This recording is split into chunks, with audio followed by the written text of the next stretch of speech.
Like if you found the video valuable. Maya's evenings were predictable. The same tram ride, the same narrow path lined with jacaranda trees, and finally, the old wooden bridge that crossed the Kellen River. It wasn't anything spectacular. The paint was peeling, the planks creaked underfoot, but it was her favorite part of the walk. From there, she could see the city lights beginning to flicker awake while the water below carried away the day's noise.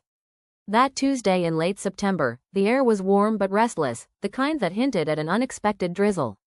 She'd been replaying the day's conversations in her mind, deadlines, polite smiles, the mechanical, "see you tomorrow," when she noticed a man leaning on the railing of the bridge. He was sketching, his pencil moving with the confidence of someone who knew exactly what they wanted to capture. As she drew closer, Maya slowed her pace. The man glanced up, and for a second, the world narrowed to just his eyes, deep brown, like freshly brewed coffee.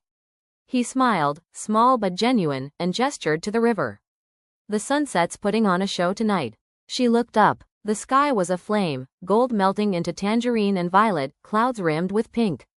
"It is," she said, feeling a little embarrassed that she'd nearly walked past without noticing. Then came the drizzle. Light at first, barely more than a mist, then sharper. She fumbled in her bag for an umbrella she knew wasn't there. The man snapped his sketchbook shut and stepped toward her. "Here," he said, opening a black umbrella and holding it above both their heads. They walked together to the end of the bridge, talking about little things, the weather, the old bridge, how the city was never as quiet as it was at this hour. When they parted, she didn't even think to ask his name. She didn't need to. She knew she'd see him again. And she did. Every few evenings, without plan or message, they would find themselves there. Sometimes she arrived first, sometimes he did. His name was Aarav. He was an illustrator who liked to sketch outdoors, especially in places where the air remembers more stories than the walls do.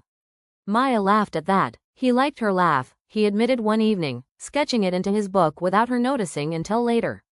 Their conversations became longer. They spoke about childhood dreams, half-finished projects, and the strange comfort of strangers who felt familiar. There were days they talked until the sky went from gold to navy, and days they simply stood in silence, watching the river carry the moonlight. One early winter evening, the bridge was dusted with frost, and their breath clouded in the air. Aarav pulled a small leather notebook from his bag.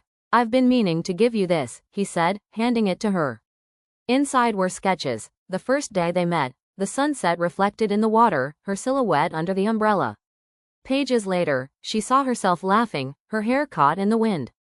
On the final page, he had drawn them together under the same umbrella, the sun setting behind them. Maya traced the lines with her fingertips, her throat tightening. "You drew all this, for me?" "Not for you," he said softly. "About you. About us." The drizzle began again, as if the sky itself remembered that first meeting. He stepped closer, lifting an umbrella over them both. This time, Maya didn't just give a shy smile, she reached for his hand. The bridge creaked beneath their feet, the river whispered below, and somewhere in the distance, the city hummed. But on that stretch of wood and sky, they had their own world. Some places connect two sides of a river. That old bridge connected two hearts.